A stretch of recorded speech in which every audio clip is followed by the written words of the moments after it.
Hey guys, it's Shane from English Understood here. What have you been up to lately? What have you been up to lately? Huh? What did you say, Shane? I said, what have you been up to lately?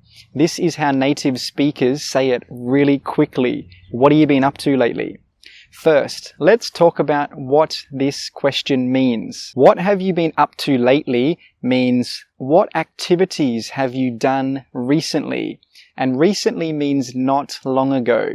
So maybe 1 week ago, 1 month ago, but probably not longer than 3 months ago. Some common answers could be not much. You? Not much. You? Or I've just been working really hard. What about you? I've just been working really hard. What about you? Nothing exciting. I just got back from a holiday last week. Oh, nothing exciting. I just got back from a holiday last week. So now you know what to say if someone says to you, what have you been up to lately? What have you been up to lately?